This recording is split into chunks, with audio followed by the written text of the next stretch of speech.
And we're in deep trouble. We are in deepfake. i24news.tv, deepfake crimes on the rise. Europol warns. The growing availability of disinformation and deepfakes will have a profound impact. The growing availability. Okay. I wonder, that's a question that should be posed to what's her name that just took over the disinformation governance board or whatever it was. What kind of tactics and strategy are you going to deploy to combat the deepfake issue that's certainly on the rise? Yeah. I wonder what you'd say. Probably nothing. The use of deepfake technology is gaining ground in the criminal underworld and should be targeted as a priority, Europe's policing agency warned Thursday. This is funny because literally the use of deepfake technology has been almost exclusively coming from the criminal underworld for many years. But okay. Yeah. The ability to make people say or do things online that they never did, or to create. They didn't actually do them, though.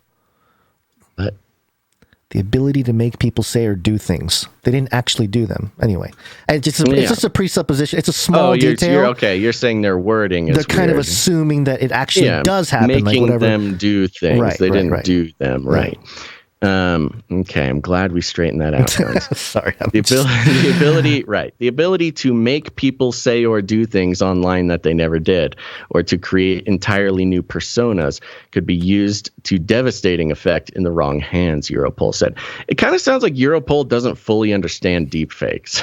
Either that or they're responsible for the criminal underground. Yeah, it could be. Facilitating all that. Create entirely new personas. Like, you don't need deep fakes to do that, but okay, it's just called the internet. Quote, the growing availability of disinformation and deep fakes will have a profound impact on the way people perceive authority and information media, the Hague-based Europol said. It released a 23-page report looking at how artificial intelligence and deep fake technology could be used in crime, including to erode trust in authority and official facts. Ooh, the crime of eroding trust in authority and official facts. Look at that. Isn't that just crazy? The language. Yeah. The crime of eroding trust in authority and official facts. Oofa doofa, we're in trouble. We're in trouble, yeah. This is worse than the Minister of Truthiness. It's just as bad. That's why I'm telling you, it's all emerging at the same time all over the world. Yeah. Quote, experts fear this may lead to a situation where citizens no longer have a shared reality. Yeah, it could lead there. Or like we've been there for probably forever. Or it could create societal confusion about which information sources are reliable. A situation sometimes referred to as information apocalypse or reality apathy. Europol said. Reality apathy. I'm glad they're finally kind of catching up to what's going on in the world. Europol, man, they need the next funding venture. Man. Oh no, they've been doing other stuff. So now they're catching up to making James Bond movies. Yeah. Criminals could also use deepfake technology to coerce people online, including exploiting children for underage sex, make non-consensual pornography, and falsify or manipulate electronic evidence in judicial investigations. Businesses, too, were at risk. Quote, this makes it essential to be aware of this manipulation and be prepared to deal with the phenomenon so as to distinguish between benign and malicious use of this technology, it said. Although it is still possible for humans to detect deepfake images manually by noticing blurred edges around the face, lack of blinking, and other inconsistencies, technology was getting better and detection harder. Yes? No, I didn't say anything. Just laughing. I was just laughing, yeah. Quote, ideally, a system would scan any digital content and automatically report on its authenticity. Quote, such a system will most likely never be perfect, but with increased sophistication of deepfake technology, a high degree of certainty from such a system could be worth more than the manual inspection, it said.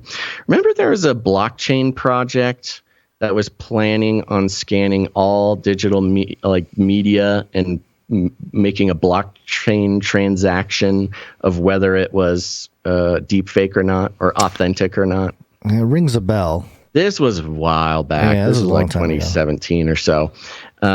But yeah, back when we were saying, oh yeah, you're not going to be able to believe anything you see online. Right. I'm glad Interpol's catching up.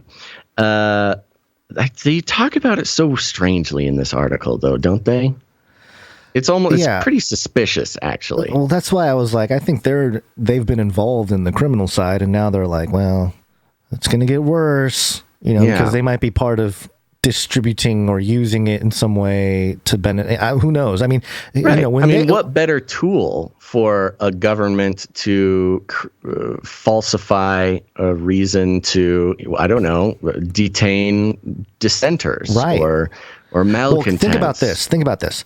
A possible scenario that can play out is you have some bad actor, somebody that's in on it, create a deep fake of Biden saying something. And let's say you get one of these big conservative Twitter accounts to share it, and all of a sudden it gets shared everywhere and it goes viral and it's a huge thing. And then it comes out that it's a deep fake later on. You can potentially, number one, sort of still use that censorship to wipe out everybody who shared it, or at least the tweet or whatever it is. But then you can create law around it. You can start doing all kinds of things, and it feels like it's almost like a false flag event using deep fakes as the culprit. And so it's a much cheaper. Much cheaper false flag system. Right. Yeah. Than actually having to, get the bodies and set up the things. A lot less organization and planning needs to happen, for sure. Yeah.